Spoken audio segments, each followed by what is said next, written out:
Assalamualaikum warahmatullahi wabarakatuh. Ada sebuah pesan yang masuk. Pesannya adalah sebuah hadis.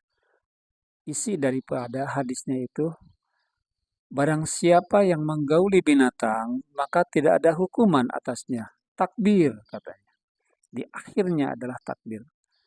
Yang menjadi sorotan saya adalah justru takbirnya ini. Kenapa dia mesti bertakbir? Saya melihat ada dua alasan barangkali dia bertakbir. Yang pertama mungkin karena semangatnya untuk berdiskusi tentang hadis ini, ya. Yang kedua, mungkin dia bertakbir karena ada situasi lain yang dilihat daripada hadis ini, ya. Tapi saya berhusnuzon saja, mudah-mudahan beliau bertakbir itu karena memang semangatnya untuk berdiskusi, ya. Baik, kita lihat bahwa hadis ini adalah hadis dari Imam At-Tirmidzi nomor 1375. Man ata bahimatan fala hudda alaih. Ya, barang siapa yang eh, menggauli binatang, maka tidak ada hudud, maka tidak ada hukuman baginya. Ya,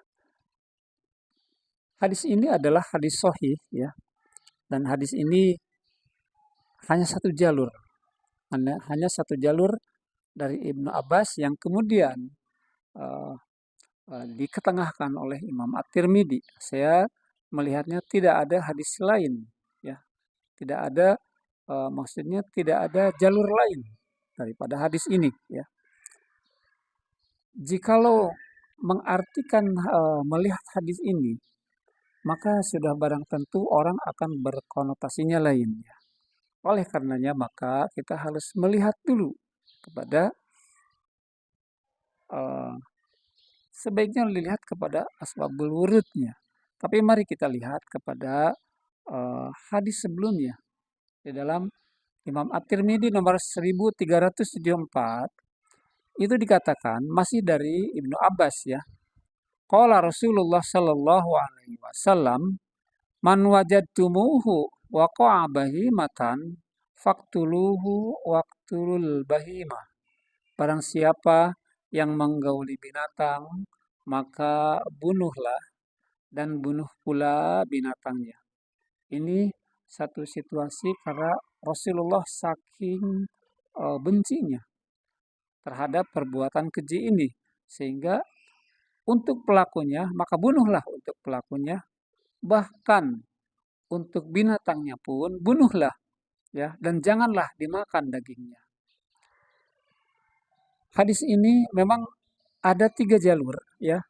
Yang pertama kepada yang diriwayatkan oleh Imam At-Tirmidzi, dan yang duanya lagi adalah yang diriwayatkan oleh Imam Ahmad dan uh, Imam Baihaqi. Baik, kita kembali kepada hadis pertanyaan bahwa hadis nomor 1375 yang dipertanyakan itu adalah merupakan turunan hadis daripada nomor 1374, di mana hadis itu yang dipertanyakan itu adalah sedang menerangkan hadis sebelumnya, yaitu nomor 1374, di mana tadi dikatakan di dalam hadis nomor 1374 bahwa bunuhlah pelakunya dan juga bunuhlah binatangnya. Nah, di dalam hadis ini diklarifikasi bahwa yang dibunuh itu bahwa binatangnya itu tidak usah dibunuh, ya. Kalau orangnya itu sudah jelas, istilahnya orang yang sudah melakukan perbuatan keji itu tidak ada maaf. Akan tetapi untuk binatangnya, karena di sini kalimatnya adalah man ata bahimatan fala hadda alaih, maka tidak ada dosa baginya. Alaihi di sana itu tidak bukan kembali kepada orangnya, pelakunya. Akan tetapi karena sedang menerangkan tentang binatang yang dibunuh pada hadis sebelumnya, maka alaihi di situ adalah kepada binatangnya. Sehingga cara mengartikannya adalah barang siapa yang menggauli binatang, maka tidak ada hudud, ya, terhadap binatang itu. Itulah yang dimaksud dengan hadis nomor 1375.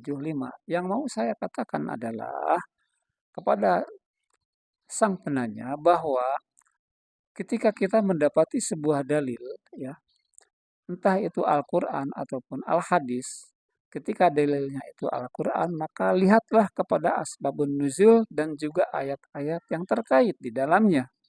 Begitupun di dalam Al-Hadis, ketika kita mendapatkan sebuah hadis, maka lihatlah kepada asbabul wurud daripada hadis itu dan juga kepada hadis-hadis yang terkait di dalamnya.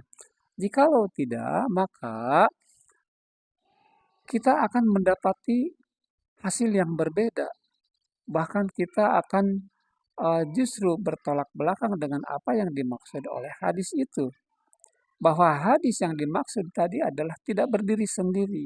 Hadis ini sedang menerangkan hadis sebelumnya. Ya, itulah mudah-mudahan apa yang saya sampaikan ini ada manfaatnya, baik untuk khususnya untuk diri saya sendiri juga untuk yang dimaksud untuk penanya tadi ya. Aqulu qauli hadza fastaghfirullaha li wa lakum. Wassalamualaikum warahmatullahi wabarakatuh.